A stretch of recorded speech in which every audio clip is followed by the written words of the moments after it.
কেন্দ্রীয় শিক্ষামন্ত্রী ধর্মেন্দ্র প্রধান প্রবল চাপের মুখে অবশেষে এই নিট প্রশ্ন ফাঁস কাণ্ডের দায় নিয়ে সরে দাঁড়ালেন, পদত্যাগ করলেন তিনি। এমনকি সোশ্যাল মিডিয়ায় পোস্টও তিনি দিয়েছেন, গত 10 দিনের ঘটনাক্রম দেখে আমার মন ভারাক্রান্ত। ভারতীয় যুব শক্তি দেশের আসল শক্তি। শিক্ষামন্ত্রীর পদে ইস্তফা দিয়ে পোস্ট করেছেন ধর্মেন্দ্র প্রধান। প্রবল চাপের মুখে শেষ পর্যন্ত কেন্দ্রীয় শিক্ষামন্ত্রী ইস্তফা দিলেন তিনি। অর্থাৎ ককরোচ জনতা পার্টি সিজেপি যে 3টে দাবি তুলেছিল, সেই 3টে দাবিতেই কিন্তু মান্যতা দিল কেন্দ্র সরকার। দুটো বৈঠক হয়েছিল, 20 তারিখের বৈঠক এবং গতকালকের বৈঠক। সমাধান বেরোয়নি, কেন্দ্র সরকার খানিকটা সময় চেয়েছিল। তৃতীয় বৈঠক আজ দুপুরে হওয়ার কথা ছিল, আর বৈঠকের কিছুক্ষণ আগেই কিন্তু কেন্দ্রীয় শিক্ষামন্ত্রী ধর্মেন্দ্র প্রধান তিনি সরে দাঁড়ালেন, ইস্তফা দিলেন তিনি। অর্থাৎ আন্দোলনকারীদের দাবিতে মান্যতা দিল কেন্দ্র সরকার, ইস্তফা দিলেন ধর্মেন্দ্র প্রধান। দেখতে পাচ্ছেন, এই হচ্ছে সেই ইস্তফা পত্র।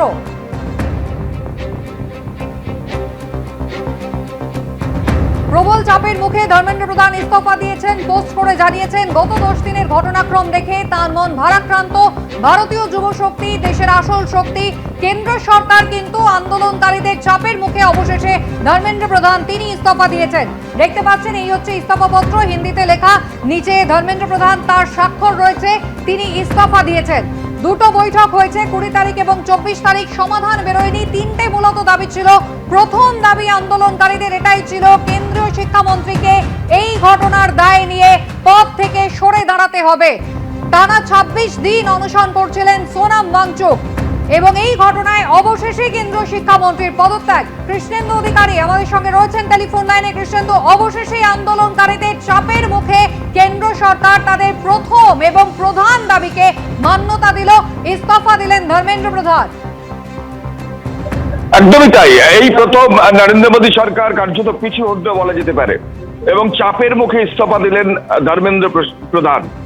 তুমি জানো যে যারা আন্দোলন করছেন দিল্লির যন্তর মন্তরে, সেই ককরোচ জনতা পার্টির যারা সদস্য, তাদের প্রধান দাবি ছিল ধর্মেন্দ্র প্রধানের ইস্তফা।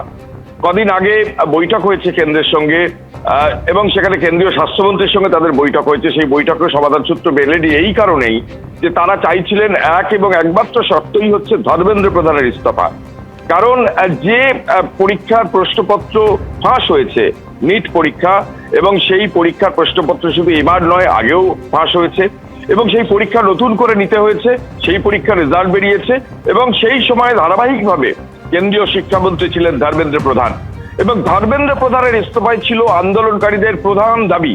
তারা চাইছিলেন যে তাদের উপর যে পুলিশি নির্যাতন হয়েছে তাতে যেমন ক্ষমা চাইতে হবে, কিন্তু সবচেয়ে আগে ধর্মেন্দ্র প্রধানকে ইস্তফা দিতে হবে। তুমি জানো যে দুদিন আগেই কেন্দ্রীয় সরকার কেন্দ্রের যে শিক্ষা সচিব, উচ্চশিক্ষা এবং স্কুল শিক্ষা দপ্তরের যিনি সচিব বিনীত যোশী, তাকে সরিয়ে দিয়েছিল এবং কেন্দ্র চাইছিল যে বিনীত যোশীকে সরিয়ে দিয়ে ছাত্রদের সঙ্গে কথা বলতে।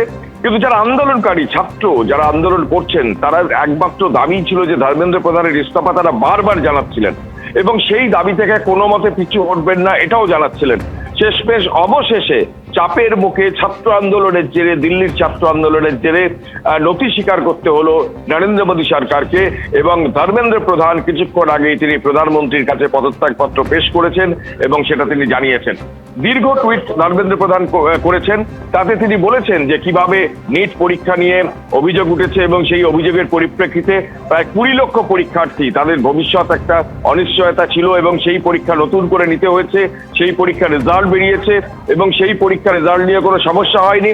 কিন্তু যে ছাত্ররা আন্দোলন করছেন তাদের দাবি ছিল যে শুধুমাত্র এবার নয়, আগেও কিন্তু নিট পরীক্ষার প্রশ্নপত্র ফাঁস হয়েছিল এবং সেই প্রশ্নপত্রের জেরে পরীক্ষা বাতিল হয়েছিল এবং শুধু নিট পরীক্ষা নয়, অধিকাংশ কেন্দ্রীয় সরকারি পরীক্ষা, সেখানেও কিন্তু পরীক্ষার প্রশ্নপত্র ফাঁস হচ্ছে।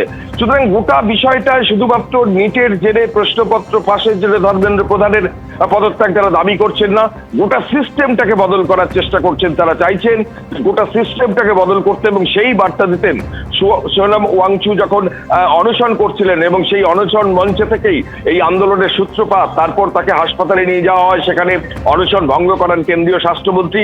তারপর ছাত্ররা সেখান থেকেও কিন্তু অনড় ছিলেন। তাদের এক এবং একমাত্র দাবি ছিল, প্রধান দাবি ছিল, প্রথম দাবি ছিল যে ধর্মেন্দ্র প্রধানের ইস্তফা। এবং বিগত প্রায় 12 বছরের বছরের নরেন্দ্র মোদী সরকারের ক্ষেত্রে বা এই নতুন 2 বছরের যে নরেন্দ্র মোদী সরকার তৃতীয় দফায়, সেক্ষেত্রে বলা যেতে পারে এটা প্রথম পিছু হটা, যে বিরাট একটা ছাত্র আন্দোলন, যে ছাত্র আন্দোলন দিল্লি থেকে পুনে থেকে বেঙ্গালুরু থেকে মুম্বাই, এমনকি গতকাল কলকাতা, গোটা দেশ জুড়ে ছড়িয়ে পড়েছে। বিদেশেও সেই ছাত্র আন্দোলনের রেশ পৌঁছে গেছে এবং তারা চাইছিলেন সিস্টেমের বদল ঘটাতে। এবং সেই ছাত্র আন্দোলনের জেরে শেষ পর্যন্ত নরেন্দ্র মোদী সরকার পিছু হটল। কেন্দ্রীয় শিক্ষামন্ত্রী ধর্মেন্দ্র প্রধান ইস্তফা দিলেন এবং ইস্তফা পত্রে তিনি অনেক কাজ করার চেষ্টা করেছিলেন, এই ত্রুটি শোধরাবার চেষ্টা করেছেন, একাধিক বিষয় লিখেছেন, কিন্তু শেষমেশ তাকে ইস্তফা দিতে বাধ্য হতে হলো। কারণ এই যে আন্দোলনের চাপ, এই যে আন্দোলনের ব্যাপ্তি যেভাবে ছড়াচ্ছে এবং যে আন্দোলনকে ঘিরে যে পরিস্থিতি তৈরি হচ্ছে, নরেন্দ্র মোদীকে পর্যন্ত হস্তক্ষেপ করতে হয়েছে। তুমি জানো, গত পরশুদিন রাতে তাকে সোশ্যাল মিডিয়ায় পোস্ট করতে হয়েছে এবং সব মিলিয়ে শেষ পর্যন্ত চাপের মুখে ধর্মেন্দ্র প্রধান ইস্তফা দিলেন। একেবারে কৃষ্ণেন্দু, ধন্যবাদ। এবিপি আনন্দ, এগিয়ে থাকে, এগিয়ে রাখে।